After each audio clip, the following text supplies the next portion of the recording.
In Unit 1415, we are just reviewing, first of all, how we know whether a relation is linear or nonlinear. So remember, we can describe relations using a table of values.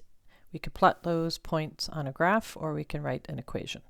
So if we have a graph, it's pretty easy to determine whether it's linear or not. We're just looking for a straight line in both directions. So these three here are linear. They obviously are straight lines. And these three are not linear. They are not straight lines.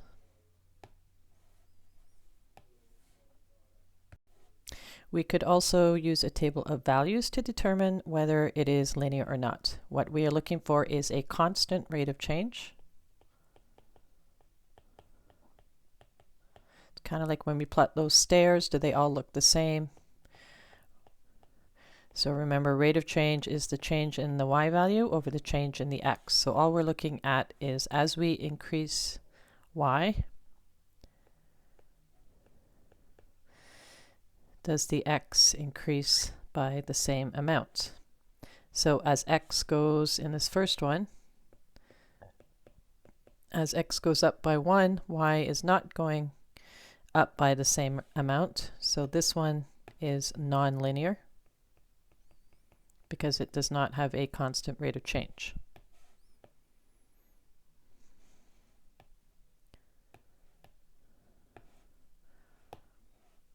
So the first one is nonlinear, rate of change is not constant.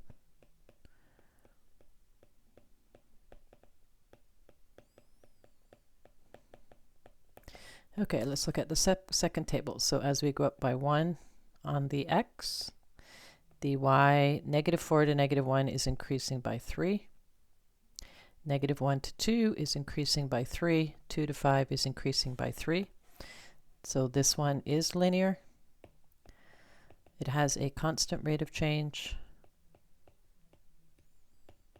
The y is going up by 3 as the x is going up by 1. Okay, let's look at the next one. So if I go from 1 to 0, it's going down by 1. 0 to 1 is going up by 1. 1 to 4 is going up by 3. So this one would be nonlinear. The rate of change is not constant. And then finally in this one, 8 to 4 is going down by 4. 4 to 0 is going down by 4. 0 to -4 is going down by 4.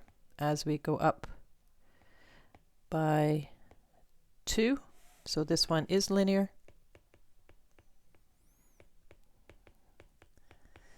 The rate of change for this one would be as x goes up by 2, y goes down by 4, or we could reduce that to -2.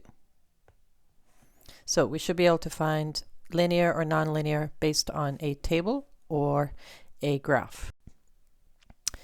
Here's an example of a pattern. So is this pattern linear? So the first shape or figure has 1, 2, 3, 4, 5, 6, or let's say one house. So how many houses? That's what we're calculating, and then number of segments. So if there's one house, there's 1, 2, 3, 4, 5, 6 segments. If there's two houses, there's 1, 2, 3, 4, 5, 6, 7, 8, 9, 10, 11 segments. If there's three houses, there's 1, 2, 3, 4, 5, 6, 7, 8, 9, 10, 11, 12, 13, 14, 15, 16.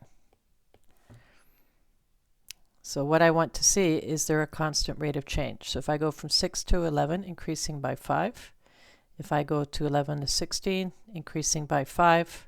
I would expect the next one to also increase by 5, so I'd expect that to have 21. So I could draw it and double check. So 4 houses would look like this. So I could continue the pattern, and then I could see how many segments there are. 1, 2, 3, 4, 5, 6, 7, 8, 9, 10, 11, 12, 13, 14, 15, 16, 17, 18, 19, 20, 21. So that is correct. So it looks like it's a linear relation. If I were writing an equation of the pattern, I know that the rate is 5. The initial value, I could go back to 0. So that means I would have to go back 5 or reduce by 5. So 6 minus 5 is 1. That would be my initial value. So remember, the initial value is always when x is 0. And so if I'm writing an equation of this pattern, the rate of change is 5 plus 1. So you should be able to find the equation of a line from a table. Same thing, we have another pattern. The number of tiles, the first diagram, base side length of 1. So each side is 1, number of tiles is 1. If I have a base side of 2, meaning there's 2 on each side, the number of tiles is 4. And this one has a base side of 3, the number of tiles is 9, and so on. Is this linear? Well, it increases by 3, then by 5, then by 7, every time we increase the base side by 1, so that tells me it is non-linear. Okay, it's not going up by a constant value, not a constant rate of change.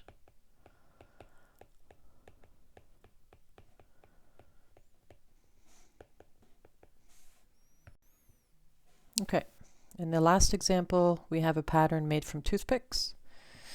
So diagram 1, how many toothpicks are in diagram 1? There are 4. How many toothpicks are in diagram 2? 1, 2, 3, 4, 5, 6, 7.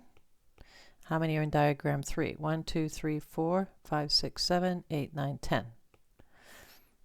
So it looks like every new figure has 3 more toothpicks. I could do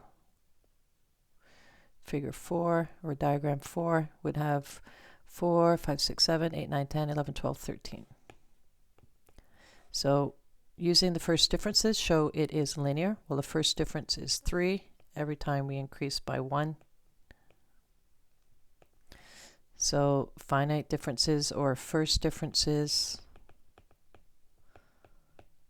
are delta y over delta x. First differences is also your rate. So y is increasing by 3 each time we increase x by 1. The initial value, we could go back to 0 by reducing by 3. So that would take me back to 0 and 1. See, the equation would be that the rate is increasing by 3 toothpicks, and we started at 1. Then it says extrapolate to produce the outcome for the 10th step. So once we have the equation, we can just put in 10, and we can determine how many toothpicks there are.